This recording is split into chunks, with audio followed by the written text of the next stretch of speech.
Hey y'all, I just wanted to walk you through the worksheet. So I just have a couple of minutes for an overview. First, I want you to go to slavevoyages.org. So I'm working off of the sheet here, as you can hopefully see. Um,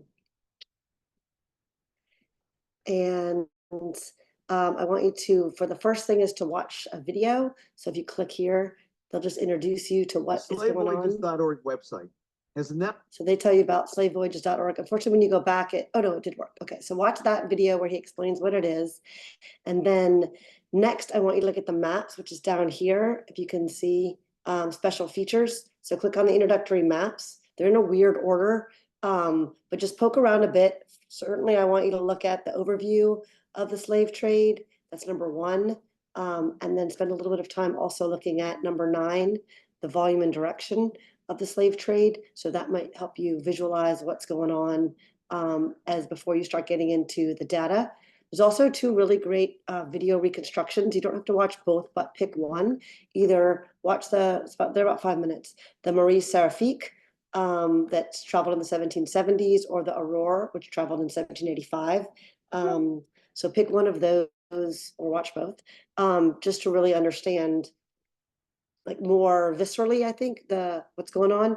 And then I want you to get into the data. So you'll at this point understand a little bit more about what you're looking at, but I just wanted to walk you through some of it. So if you see at the top are a couple of menu bars. So transatlantic is the slave trade that goes across the Atlantic Ocean. So if you go to estimates, this is part B, then that will take you to some charts and you can figure out what's going on with some tables.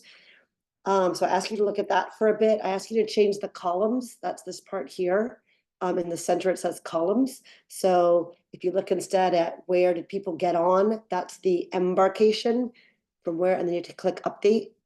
So how are they getting on? So look at that data for question number 2 in part B. And then where are they getting off? So again, you have to click update, and that's going to give you a list for where the ships are arriving. And more specific where they're arriving. And you can see the list goes all the way across. So look through that and kind of try to understand the scope and scale of what's going on. There's also a timeline feature here. So I want you to click on that, spend some time looking at, you can move this around and see how many people each year. Take a look at that chronology. That's questions 5 and 6. And then I want you to try to look more closely at Savannah. So you go back up to the top where it says transatlantic and go to the second thing, database.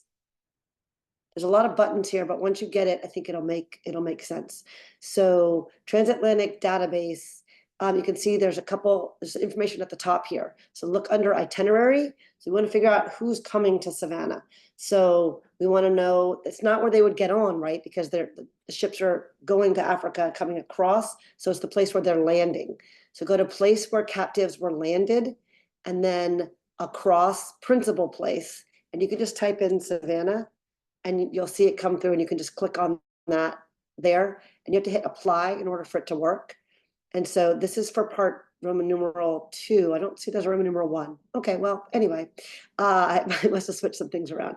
Anyway, you see here that you're going to get lists and lists of all the different ships that arrived in Savannah. So use those. There's some different summary statistics you can look at. There's a time lapse that will show you like the size of the dot is the size of how many people were on board. And then I want you to investigate one ship. It's got the names of the ships, so you can look up any one of these ships and just poke around a little bit more. I'm going really fast just to help you find the tabs. You obviously should spend an hour and a half really trying to digest what this material is. Take some notes. And then there's a second database. So there's the transatlantic database, and then you're going to do the exact same thing you just did, but with the intra-American. So these are ships that went only within the Americas, but still trading people. So for the slave trade. So we want to do the same kind of thing here with trying to figure out Savannah. So itinerary, place where captives were landed, principal place, Savannah, and now you've got the data. If you hit apply, for how many ships are coming, like from most of them, right, from the Caribbean, and 2 from Jamaica, whatever. So click through that a little bit and you can see as well where they're coming from, St. Kitts, etc. You're going to get some summary statistics here as well, so that is helpful. You can also click through all the data visualizations, whatever helps you understand the material. The time lapse, I think, as well is really helpful to see who's going where, when. In general, I just want you to have a sense for what role Savannah plays in the slave trade. So I hope that overview helped you. If we had done it all together, I could have walked around, but I just wanted to set you up for success. So do that for homework and we'll talk about your results on Monday. Thank you. Bye.